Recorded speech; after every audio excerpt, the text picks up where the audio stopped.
Hello friends, मैं doctor अभिलाषा Patel, MD panchakarma. सबसे पहले मैं आप सभी को ढेर सारी बधाइयाँ देना चाहती हूँ कि आप इतनी मेहनत करके यहाँ पर आए हैं और आपने अपने सपने को साकार किया है।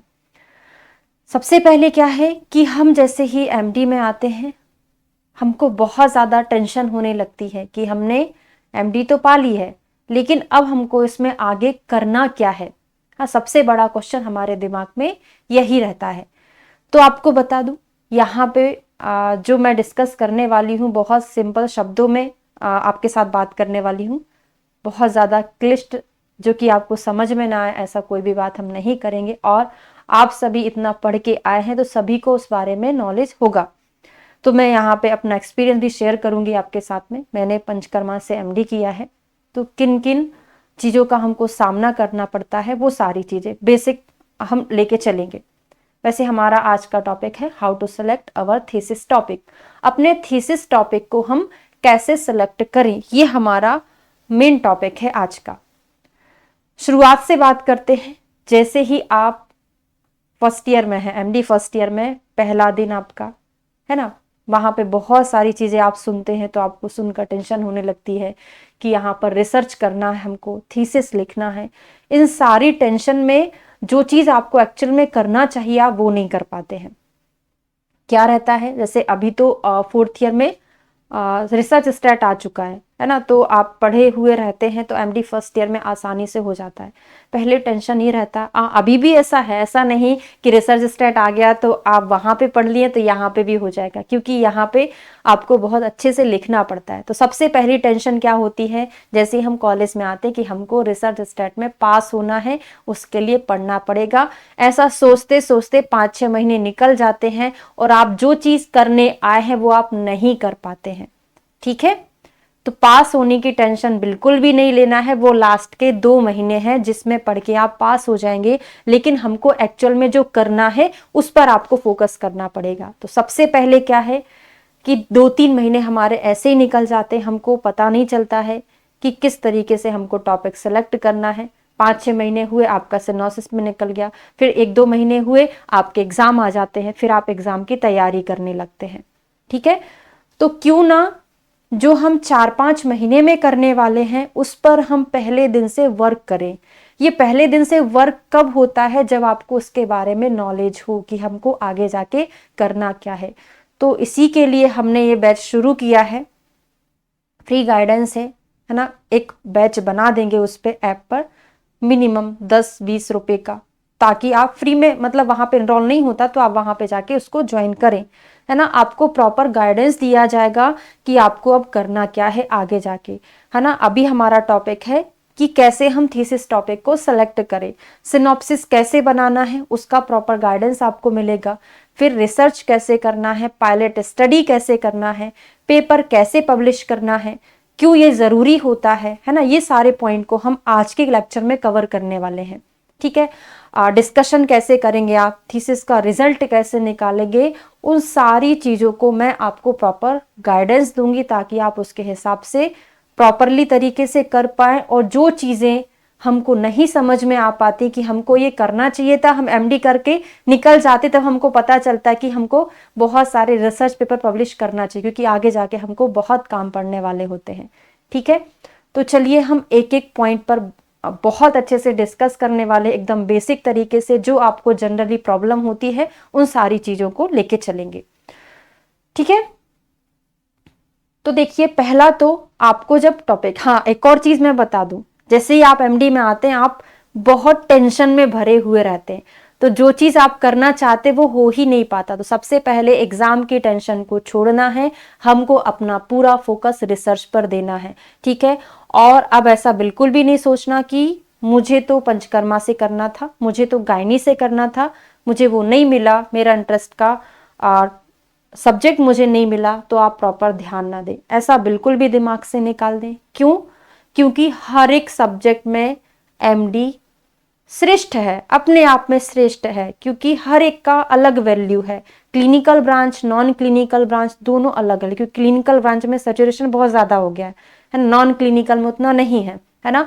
और गवर्नमेंट प्राइवेट कुछ भी नहीं होता, जहां से आप कर रहे हैं बेस्ट है। बस ध्यान क्या रखना है, आप किसी के ऊपर डिपेंडेंट नहीं रहेंगे, आप खुद से अपना वर्क करेंगे, क्योंकि आप अब यूजी में नहीं है। यूजी में क्या होता है, टीचर जो बोलता है हमने वो कर लिया, हमारा काम खत्म। यहाँ पे आप एक सीनियर हो चुके हैं, है ना, तो आपको अपने आप से काम करना पड़े। कोई भी इंस्टीट्यूट कितना अच्छा क्यों ना हो, जब तक आपके अंदर ललक नहीं होगी आप अच्छा नहीं कर पाएंगे। ठीक है, पेशेंट हमको खुद से देखना पड़ेगा। हमारा जो रिसर्च वर्क चल रहा है, हम छोटे छोटे वर्क लेकर चलेंगे। एक साथ आप 4-5 वर्क कर सकते हैं, क्योंकि इन पर आपको पेपर पब्लिश करना है। ठीक है, तो ये अपने आप से आता है, कोई आपको गाइड नहीं करेगा। इसीलिए मैं आपको बोल रही हूं कि पहले दिन से आपको ये सारी चीजें सोचना है। और हाँ, एक और चीज बता दूं, जब आपका थीसिस का सिनॉप्सिस सबमिट हो गया, फिर आप एथिकल कमेटी उसको अप्रूव करती है, उसके बाद आप ड्रग्स के लिए अप्लाई करते हैं, फिर वो मेडिसिन आती है, बनती है, लगभग 1.5 साल इसमें खत्म हो जाता है। फिर हमारा रिसर्च वर्क शुरू हो जाता है, उसमें बिल्कुल भी टाइम आपको नहीं मिलेगा, आप अपना थीसिस वर्क पर काम करने लगेंगे।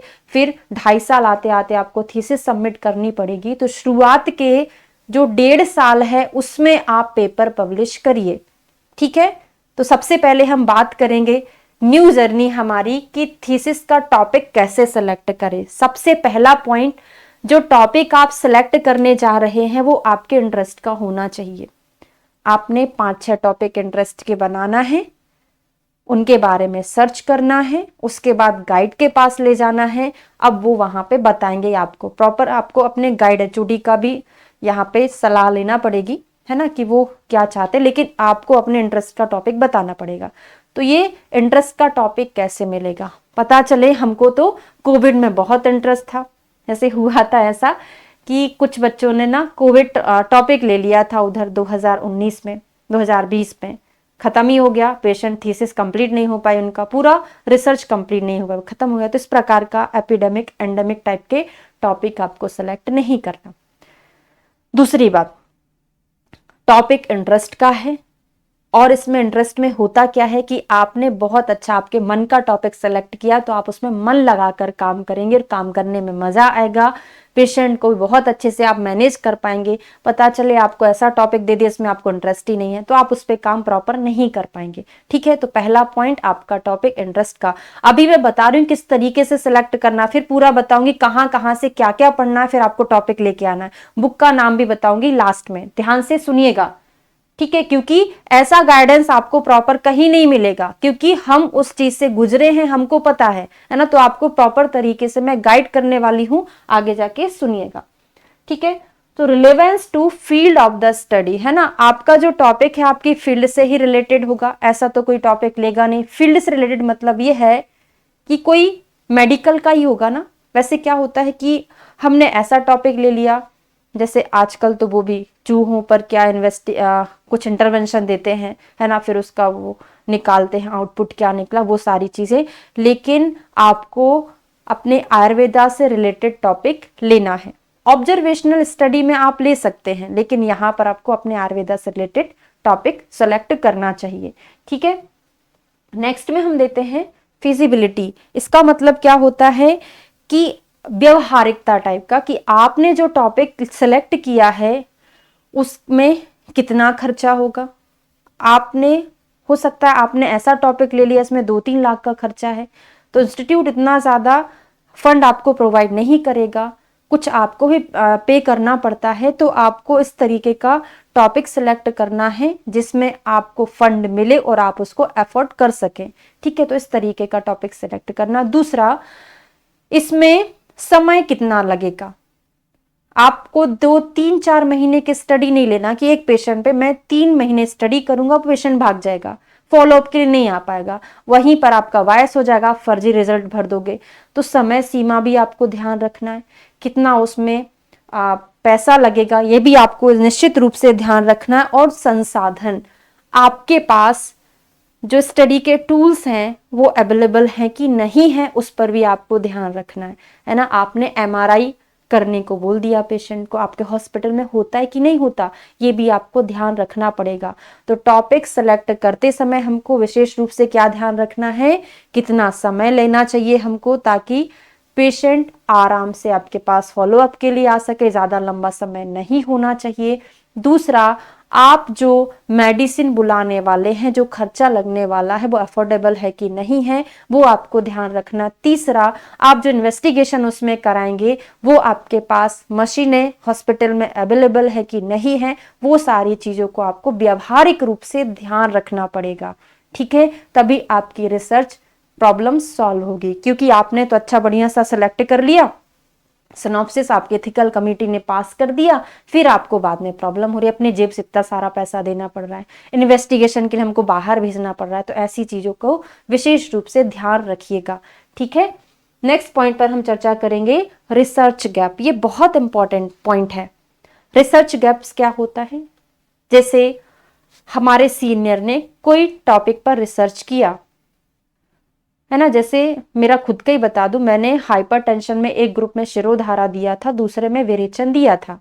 ठीक है, अब मेरा जो भी रिजल्ट आया, अब मेरे जूनियर आएंगे तो वो ये सोचेंगे कि मैडम ने हाइपरटेंशन में शिरोधारा विरेचन दिया था, इनको ये देखने को मिला, क्या मैं विरेचन की जगह कोई और दूसरा कर्म वस्ती लेकर इस पर कोई इफेक्ट देख सकता हूं, है ना। तो उसी रिसर्च को कंटिन्यू कर सकते हैं आप। सीनियर ने जो किया उसको दूसरे टाइप से कंटिन्यू आप कर सकते हैं, वो होता है एक रिसर्च गैप। कुछ गैप के बाद आप उन्हीं पेशेंट में तो कर नहीं पाएंगे, बस टॉपिक वो हो सकता है। ठीक है, मेडिसिन वो हो सकती है एक ग्रुप में, दूसरे में आप दूसरा लेके कर सकते हैं, ये होता है रिसर्च गैप। ठीक है, स्कोप एंड स्पेसिफिसिटी देखिए, आपने कोई ऐसा टॉपिक ले लिया जिसके पेशेंट बहुत मुश्किल से मिलते हैं, या फिर आप ऐसी डिसीज लेके कर रहे हैं जिसका स्कोप ज्यादा नहीं है। जैसे सबसे ज्यादा पेशेंट किसके मिलते हैं आयुर्वेदा में? संधिवात, आमवात के मिलते हैं। बहुत सारे लोग उस पर रिसर्च करते हैं। आजकल स्किन की प्रॉब्लम बहुत ज्यादा होने लगी, ये भी बहुत अच्छा टॉपिक है। मेंस्ट्रुअल प्रॉब्लम बहुत अच्छा टॉपिक है ना। तो इस तरीके के आपको टॉपिक सेलेक्ट करना है जिसका स्कोप बहुत अच्छा है, जो सामाजिक दृष्टि से बहुत अच्छा टॉपिक है, जिसको समाज को कुछ फायदा मिलने वाला है। इस तरीके का आपको टॉपिक सेलेक्ट करना चाहिए। ऐसा नहीं कि आपने बहुत सारी माधव निदान की बुक उठा ली, उसमें इतनी सारी डिसीज थी, मैं तो ये करूंगा, इसमें बहुत कम लिखने का है तो मेरी थीसिस जल्दी सबमिट हो जाएगी, ऐसा नहीं सोचना है। आपका टॉपिक ऐसा होना चाहिए जिसका स्कोप आगे जाके, क्योंकि आप पूरा 3 साल उस बीमारी पर काम करने वाले हैं, और आप जब निकलेंगे तो आगे जाके आपको उस पर बहुत काम करना है। ठीक है, तो आप जिसके मास्टर बनने वाले, कम से कम उस बीमारी का स्कोप तो हो। केवल 3 सालों के लिए बात नहीं है, यह जिंदगी भर की बात है।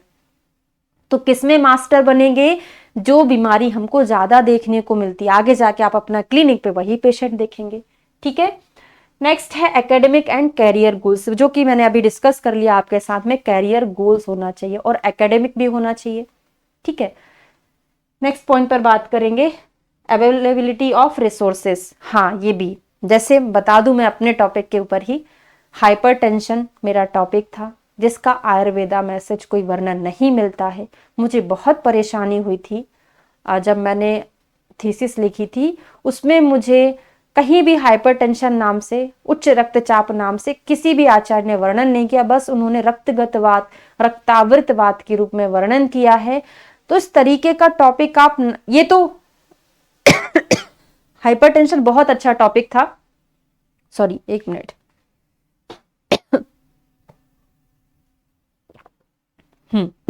हाइपरटेंशन बहुत अच्छा टॉपिक था, कई लोगों ने लिया है, लेकिन मैं एग्जाम्पल दे रही हूं कि आपको इस तरीके का टॉपिक बिल्कुल भी नहीं लेना जो शास्त्र में हमको अच्छे से कहीं पर मिलता नहीं है। क्योंकि जब हम उसको थीसिस को लिखते हैं ना, तो लिखते समय बहुत ज्यादा हमको प्रॉब्लम होती है, किस तरीके से हम लिखें, है ना। उसके लिटरेचर हमको नहीं मिलते हैं, रिसर्च पेपर हमको नहीं मिलते हैं, तो बहुत प्रॉब्लम। क्योंकि जब हम डिस्कशन करते हैं तो डिस्कशन में हमको कम से कम 50 रिसर्च पेपर चाहिए उस टॉपिक के, तभी आप संदर्भित करके अपना डिस्कशन लिखते हैं कि यहाँ पर भी ऐसा हुआ था, मैंने भी किया, मुझे भी यही रिजल्ट देखने को मिला। इसका मतलब ये सत्यापित करता है कि जो हाइपरटेंशन है वो पित्त प्रकृति वाले को ज्यादा होता है, या वात को। मैं एग्जाम्पल के तौर पे आपको बता रही हूं। तो इस तरीके का लिटरेचर अवेलेबल होना चाहिए, ऐसा टॉपिक हमको सेलेक्ट करना है। सुपरवाइजर एक्सपर्टाइज क्या है? वैसे ये सबके कॉलेज में रहता है, मतलब आप जो टॉपिक सेलेक्ट कर रहे हैं सर्वसम्मत से करें, आपके एचओडी आपके गाइड साथ में हो, क्योंकि पेशेंट तो आपको यही देने वाले, तो बना के चलिएगा, है ना। क्योंकि हम लोग बच्चे हैं, मतलब जैसे ही आप लोग आते हैं रिसर्च में आते हैं, आपको उसके बारे में कुछ नहीं पता, है ना, तो सारा गाइडेंस यही देंगे, यही आपकी थीसिस को बनाने के लिए आपको एडवाइस करेंगे, ठीक है।